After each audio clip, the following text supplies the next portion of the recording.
Hello, all my dear student friends. Welcome to this session. Today, let us study something about the variable wall timing diagram engines. So, these engines are also called as VVT engines or VVTI engines. Generally, the diesel, gasoline, and CNG engines can be converted into the VVTI engines.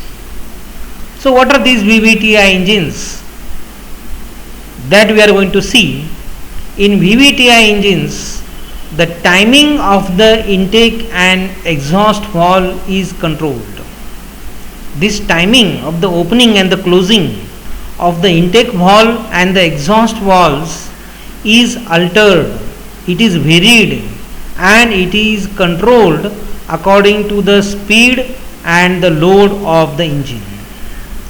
Now in normal engines or non-VVT engines, the timing gears or the timing belt or the timing chain, that is the cams are actually mounted on the camshaft.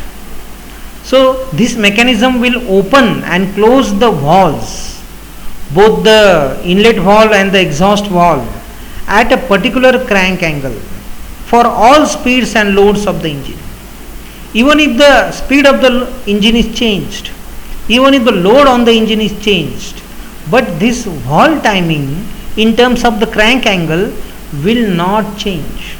Though it is altered, the actual valve timing diagram we have seen that it is different from the theoretical valve timing diagram. The valves are not opening and closing exactly at the top dead centers or the bottom dead centers. That is altered so that the efficiency of the engine and the performance of the engine will be improved. But this alteration may not suit all the speeds of the engine and all the loads of the engine. Therefore, it is necessary to vary that. So, there is no flexibility in these normal engines or the non-VVTI engines to change the crank angle for opening and closing of the inlet and the exhaust valve. So the best performance of the engine is not possible at all speeds and loads, since optimum valve timing vary with speed and load. We are trying to make the valve timing optimum. We are not closing and opening the valves exactly at the top dead center and the bottom dead center. Sometimes we are opening it before and sometimes we are opening it after. But what is the crank angle? How much before? How much after? This valve should be opened and closed. What is the exact crank angle? So that not only depends upon the type of the engine, but it also depends upon the speed of the engine. The speed of the engine changes and the loads of the engine, load which is present on the engine also changes. So whether the vehicle is climbing or whether the vehicle is moving along a steep road or it is going down, so whether the load is increased or decreased on the vehicle, whether the speed requirement is high or low, so according to that the valve timing will also vary, the optimum valve timing will vary so that the maximum performance of the engine can be obtained. And therefore in the variable valve timing engine, VVTI engine, we are altering the valve timing. We are changing or we are varying the valve timing with the speed and the load. And this is controlled, this is altered by a complex mechanism. And this complex mechanism consists of ECM, that means engine control module. We are using an important device like the engine control module. So later on we will study what exactly is the engine control module.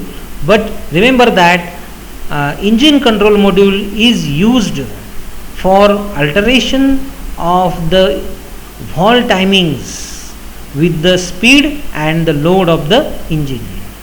So this module ECM is present between camshaft and its driving mechanism. We know that the camshaft is driven by the crankshaft, and in between we are having the timing gears. Sometimes chain is used, sometimes timing belt is used. So whatever may be the mechanism, so between this mechanism and between the crankshaft, this working of the EGM takes place. We are using the valve, and we are also using the actuators, so that we are going to study later on that how the actuator along with the oil control valve will change the valve timing, will alter the valve timing. So that is, we are using the actuator and we are using the oil control valve. So how we are using that let us study later on.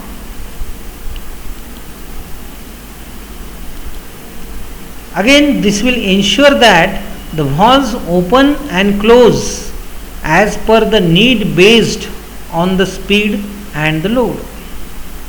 So this mechanism, including the ECM, engine control module, will ensure that the valve will open as well as the valve will close as per the need.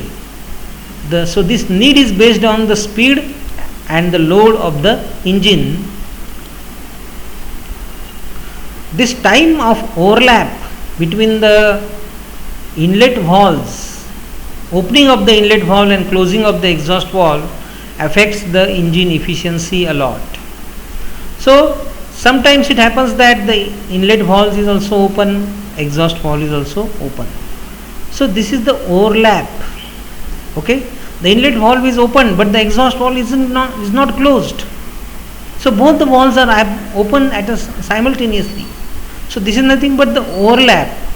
So what is the timing of the overlap? What is the exact, how much time overlap is there, and at what instant, at what crank angle this overlap takes place. So these factors are very important, and these factors affect the engine efficiency to a considerable extent. Even if there is a small variation in the valve timing, a lot of improvement can be caused in the engine performance, engine efficiency, and the power which is delivered by the engine. So a very small variation. So we are trying to do a very small variation only in the valve timing. But this small variation is very important, and therefore there are so many companies, automobile manufacturing industries, they are producing these VVTi engines, including the top brand like Toyota, etc. Now with the help of this diagram, let us try to have some idea about how this valve timing can be varied.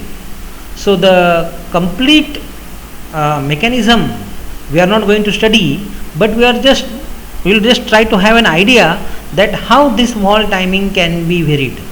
But before that, you should know the regular mechanism, that how the valves are controlled by the engine itself. So first of all, look at this figure. See, this is the crankshaft. So the total engine, complete engine is not shown, only this one piston is shown so that the valves can be seen, right? So this is actually the crankshaft, right? And you can see that this timing belt is mounted on the crankshaft, okay, as well as the camshaft. So this is the camshaft, this is also the camshaft, and you can see a number of cams, say 1, 2, 3, 4, 5, 6. These are the cams which are mounted, which are present on the camshaft. Here also you can see this is the cam, on the camshaft is also cam. So there are several cams which are present on the camshaft. So these cams will rotate along with the camshaft. Okay. So ultimately you can see that the camshaft is driven by the crankshaft, and these cams are actually driving the valves through again some mechanism, right? So this mechanism may be something like a rocker arm may be present between the cam and the valves. So here directly you can see the cam and the valves. So these cams are operating the valves, right? So indirectly we can see that the engine crankshaft itself is operating the cam. So that is the basic mechanism which we should know. But now here this there should be variation between the operation of this or the rotation of the crankshaft or the position of the camshaft. The position of the camshaft should be varied, and this variation is done by this pulley known as the VVT pulley. So VVT pulley means variable valve timing pulley. So what this pulley will do is that it can just rotate the camshaft slightly. Slight rotation of the camshaft is possible, right? So you can see that the crankshaft, though it is rotating the camshaft, but this can be slightly varied. This internally the camshaft can be rotated, and you can see that the position of the cam can be varied, and thus we can vary, we can change the opening of the valves as well as the closing of the valves. And for this we are using one actuator. The actuator is controlled by ECM, that is engine control module, and this actuator oil is fed in this actuator. The actuator is a hydraulic actuator. So in this hydraulic actuator we are having the oil control valve. OCV means oil control valve.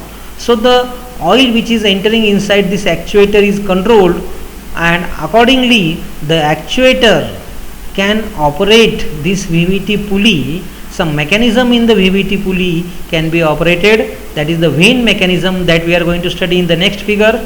So that mechanism is operated by the oil which is entering inside the actuator through the oil control valve. So this oil control valve is controlled by the ECM, and due to the control of the oil control valve, you will find that this position of the camshaft can be changed. So actually this ECM is a very important device. There are so many inputs given to the ECM. The ECM is having the input, first of all, the vehicle speed signal. What is the speed of the vehicle currently at the present instant? That signal, that information is given to the ECM, engine control module. Then at the same time the throttle position sensor is also giving the signal, providing the information regarding the throttle position to the ECM. This is the ECM. It is having all the various informations, all the various signals are obtained, inputs are obtained. Now why the throttle position information is given to the ECM? Because if the load increases, automatically the throttle position changes. The throttle position is changed to such a position that the throttle valve will allow more charge to enter. So that time we are actually pressing the accelerator pedal. So when the accelerator pedal is pressed, the throttle position is changed, and we want more load. The load on the engine is increased when we are trying to increase the load on the engine, and for that we may desire to increase the speed of the engine also. So when the speed of the engine we are trying to increase, that time also the load on the engine is increased, or whenever climbing is there, that time also the load on the engine is increased. So that time automatically we are pressing the accelerator pedal. So that position is also sensed by the ECM, and that is very much helpful to give the output by the ECM to control the oil control valve. So other input is mass airflow meter. How much air is entering inside the engine cylinder? That information is also obtained by the ECM through the mass airflow meter, and the crankshaft position is also known to the ECM. So the crankshaft position sensor, the angle of the crankshaft is also known to the ECM. That information is also given by the crankshaft position sensor to the ECM. Then the engine coolant temperature is also sensed by the ECM, and the output given by the ECM is nothing but the cam shaft turning oil control valve. So this oil control valve is controlled by the ECM, and thus the oil which is entering inside the actuator, hydraulic actuator, is controlled, and the actuator in turn will control the angle, the small turning of the camshaft, and the cams which are present on the camshaft will alter the valve timing in turn. So in order to have a still better idea, I am having this one more figure. So in this figure you can see that this is the camshaft and only one cam is shown which is mounted on the camshaft, and you can see that this cam will operate the valve through some mechanism like the rocker arm mechanism. Now if the position of this cam is altered, or the control, the rotation of this camshaft along with the crankshaft, actually the crankshaft is rotating the camshaft, but this has to be altered slightly, and for this we see that this is the camshaft, and you can see that these are the vanes which are present here on the VVTI pulley. So this is the VVTI pulley and these are the vanes present, and this is the gap between these vanes of the driving pulley and the driven part, and the driven part. So this is the driving part. Okay, you can see this chain is driving the driving part, and this is cam shaft, this is nothing but the driven part.